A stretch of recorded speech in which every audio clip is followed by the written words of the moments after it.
You don't stumble into your days anymore by accident. But let's be honest, most of your actions are still controlled by unseen scripts. You're deciding moment by moment whether to obey your impulses, succumb to pressure, or shrink yourself for someone else's comfort. That's the opposite of being a moral agent. That's being a moral spectator. Freud will call it chaos in ambition. Kant calls it heteronomy. Living under laws you didn't write. And men like that become tools, not architects. Kant's Kingdom of Ends isn't utopia. It's a fierce demand. Act as if every rule you live by could be a universal law. Act never to exploit someone, even yourself, as a mere means to your desire. Treat your life as if it were a sovereign rule, not a submission.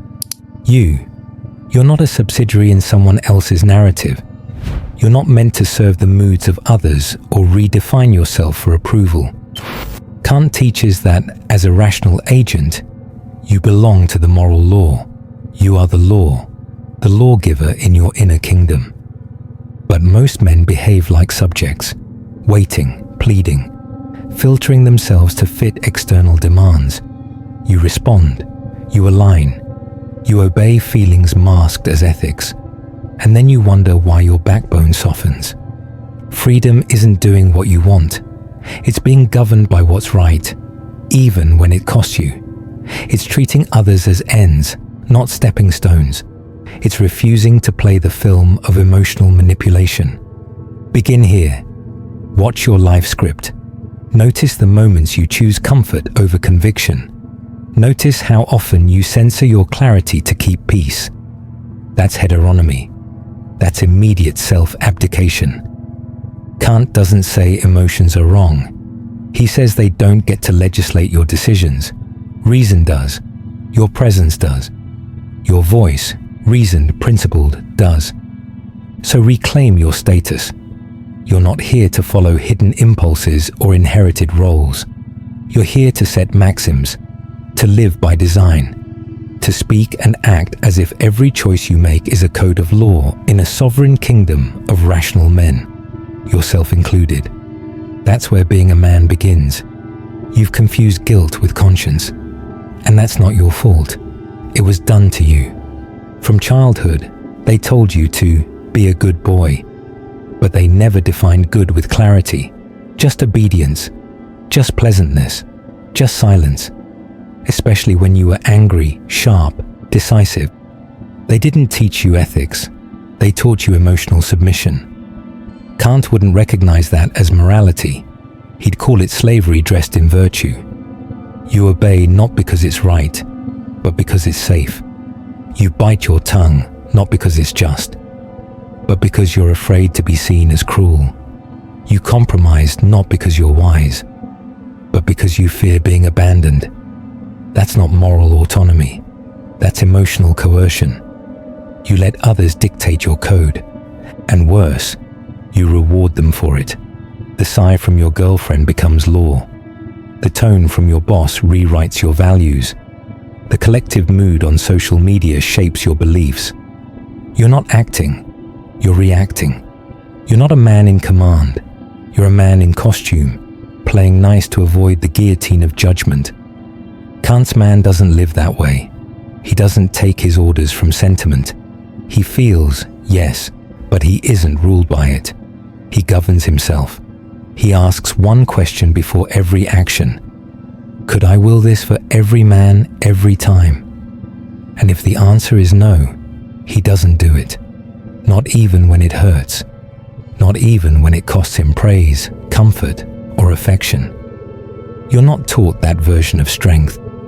You're taught to be agreeable, to keep the peace, to absorb the chaos of others and call it maturity. But every time you surrender your reason to emotion, yours or someone else's, you chip away at your sovereignty. Eventually, you don't even recognize yourself. You're always tired, always second-guessing, always caught in some storm of feelings, either your own or projected onto you. You think you need rest, but what you really need is to reclaim your spine. That starts with radical clarity. What is right? What is just? What is worthy of a man living by principle? And once you answer that, you live it, regardless of consequence. You don't ask how others will feel. You don't ask if they'll like you after. You ask, can I live with this as law? And then you act, not to please, not to submit, but to lead. First yourself, then others. That's what a moral lawgiver does, and that's what you're becoming. You've been told that being good means being emotionally available, that to be a moral man, you must be soft, sensitive, willing to step aside whenever someone else feels discomfort, especially if that someone is a woman. But Kant would slap that idea out of your hand like a poisoned chalice. You confuse kindness with cowardice. You think letting people walk over you is noble, that emotional openness is always ethical, that your silence in the face of injustice somehow proves you're evolved. It doesn't. It proves you're afraid of conflict. Empathy isn't morality. It's not even close. Empathy is a feeling, and feelings lie. They distort. They sway with mood and moment and manipulation. They can be useful, but they should never be the compass. Because if you let empathy govern your life, you'll find yourself kneeling to every emotional outburst. You'll betray your own code just to avoid the feeling of guilt. You'll justify weakness by calling it compassion. You'll surrender power, clarity, and command, and convince yourself you're doing the right thing. But morality is not about how you feel. It's about what's right. And you know this deep down. You felt it. You've caved before and hated yourself afterward. You've nodded along to something you knew was wrong. You've withheld your truth to keep someone else comfortable. And that silence echoed for weeks inside your chest. Kant's man doesn't live like that. He's not cruel, but he's unmoved by emotional blackmail. He doesn't chase approval. He doesn't conform to the mood of the room. He stands on reason, even if the room turns on him.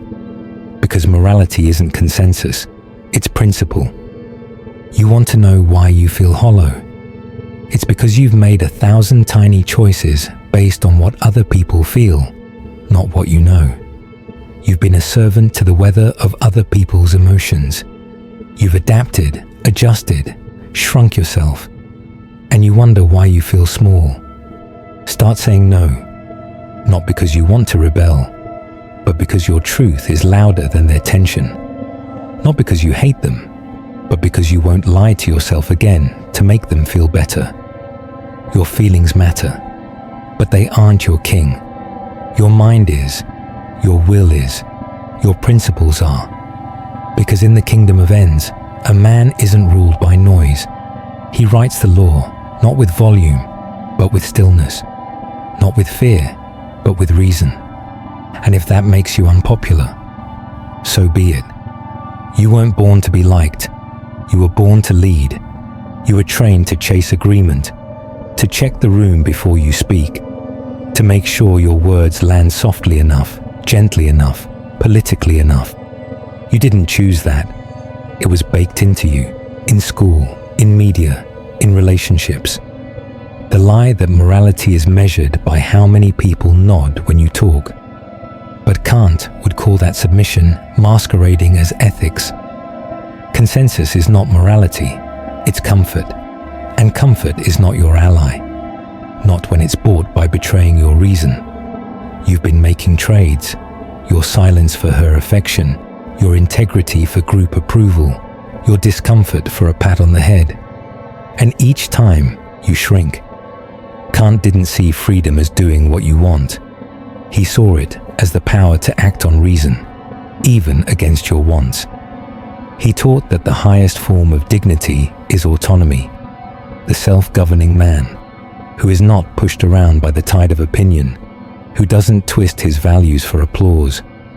You don't need a group to affirm your direction. You need a spine to walk it. And that's where most men fail. They crave harmony more than clarity. They'd rather be liked than be right. They'd rather be accepted than be strong. But the more you contort yourself to fit in, the more you lose the voice that could have led you out. Your job is not to echo what makes people comfortable. Your job is to say what stands true, regardless of reaction. Think about the last time you felt the edge of truth and backed down. You had the words, you had the insight, but you swallowed it. You watched the lie pass unchallenged, and afterward, that quiet shame followed you into sleep. That's not coincidence. That's your conscience screaming through a muzzle. You want peace? Then earn it. By being the man who doesn't need consensus to breathe. By building your life around what you know to be right, not what others need you to pretend. This is what Kant meant by moral maturity. Not a life without feeling, but a life where feelings don't write the script. A man ruled not by opinion, but by principle. A man who can say, "No, I won't bend just because you cry louder." It doesn't make you cold, it makes you just. Because in a world that runs on manipulation, moral clarity is rebellion. And you were built to rebel. Leadership isn't about telling people what to do. It isn't about barking orders or pounding your chest. That's not leadership, that's noise. Real leadership starts where most men collapse, within themselves. Kant believed the highest law isn't the one imposed on you by others. It's the one you write for yourself. The one that isn't swayed by moods, manipulation, or the desperate need to be liked. When you master your own will, when your reason governs your desires, you become unshakable, and the world feels it. You've seen this before. The man who doesn't need validation, doesn't seek permission, doesn't ask if his values fit the room.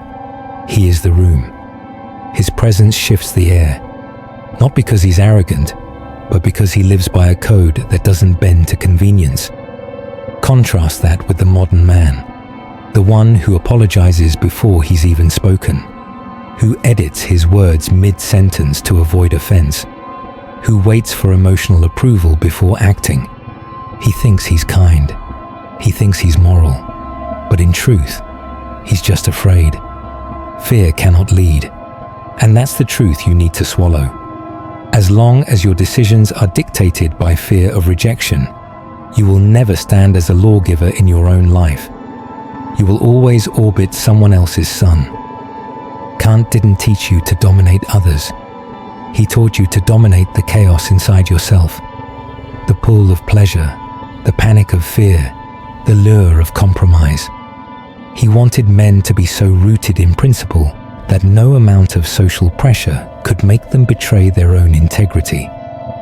This doesn't mean you turn into a stone wall. It means you're steady enough that storms don't sway you. When she tests you, you don't flinch. When culture screams, you don't collapse.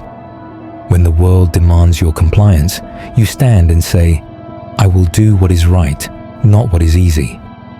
You've forgotten how magnetic that is. How powerful it is when a man lives with self-respect so sharp it cuts through noise. Women feel it. Other men feel it. Because moral leadership isn't about pleasing anyone. It's about embodying the strength to be disliked if that's what it takes to stay true. That's when people follow.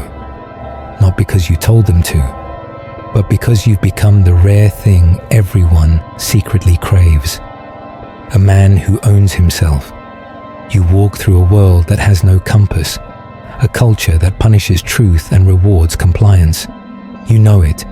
You feel it every time your gut tells you to speak up, and you silence it. You feel it every time the narrative contradicts itself, but you're expected to agree. You feel it every time you're asked to bend, just a little more, until there's nothing left to stand with. That's not progress, that's erosion. Kant didn't write for soft men.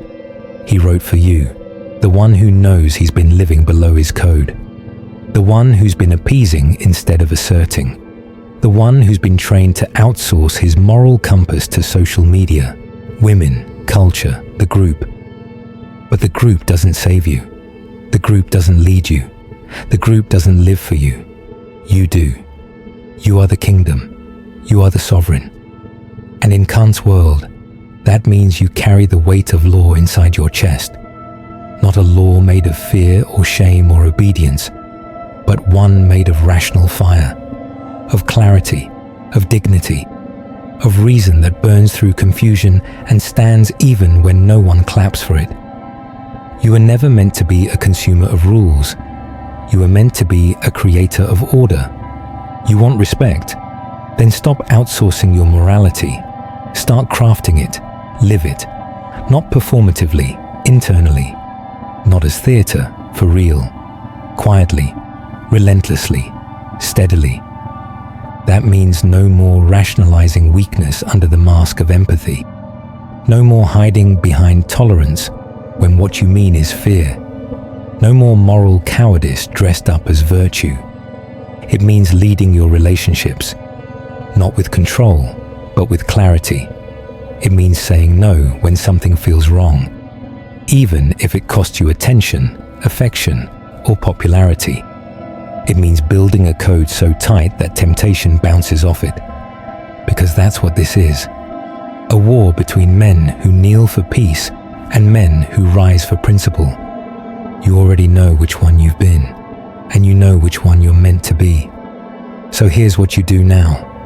You rebuild. You retrain your instincts. You stop apologizing for having a backbone. You let your truth get sharper than your need to be liked. You learn to lead, not by force, but by example. Not with noise, but with alignment. And if you felt that, don't just walk away. Speak. Drop your truth in the comments. Share this with a man who's been walking too quietly.